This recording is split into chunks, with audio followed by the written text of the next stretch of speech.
Hello, tubers, and welcome back to my channel. Christmas 365, and after the great computer crash of 2022, it's good to be back with you all. And since you couldn't see these when I crashed my computer for 10 on the 10th, I'm going to show them to you now. So I made these cards. I actually made 12 cards. With the pretty pink posh winter circles. I love these. They've got winter circles, they've got spring circles, they've got summer circles, they've got autumn circles. Love the circles. Love me some pretty pink posh circles. Okay, so here we go. These are the ones, and I have to tell you, I tried this with watercolor, okay? And these have to do with that pad of paper that Beth and I, Bourbon Creek Crafts, are trying to use up. Yes.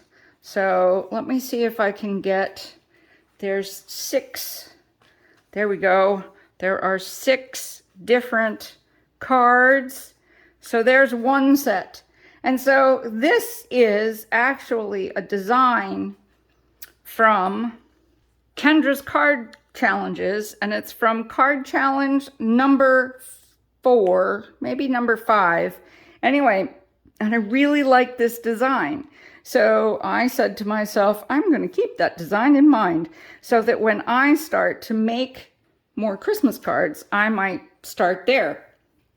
All right, and that's a really good idea to do. Now, the problem with these was I did not use watercolor paper. But what I did do was I embossed the images with, and I stamped them. I don't know if you can tell. They're not stamped in black. They're stamped in dark, dark, dark green. I think it's the Evergreen from Concord 9th. I love their dye inks. And so then what I did is then I watercolored them. See, here you can tell better that it's the, it's not black, it's dark, dark green.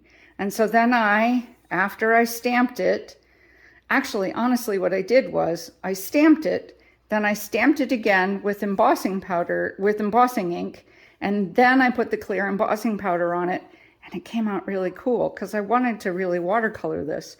Hint number 1 to self, use watercolor paper. Okay, but I didn't use watercolor paper, and I was like, screw that.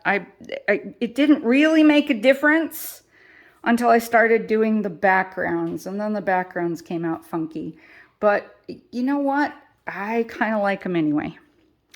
I think the next time around, I might put the blue ones on a different background. See, these are all, like these are cranberry backgrounds, and this is a green background, and this is a blue background that I have. This watercolor is actually, the blue watercolor is from was from Hero Arts. And so there's another one. I got better at it too as I went along. Like that one's better than this one. Actually that one, I think this one's better than that one. So, and on this one, so the candles are a little bit different colors because I didn't like the way this one was coming out, so I painted it a different color. But I was just into watercoloring. You can tell these watercolors. See, the problem is when you're watercoloring not on watercolor paper, the watercolor doesn't move. So I had originally tried to color the images with my Arteza watercolor markers, and it just they do not move. See, it does not move on regular paper. But you know what? So there's really the interesting definition of homemade is they're not perfect. You can tell here, this is one of the first ones I did, and I may take another marker to that because I really don't like that. Either that or I'm keeping it forever, or we'll just hide it under there and do it that way. So anyway, that's my Christmas 365. You know, if you're gonna start to watercolor, do it with something small.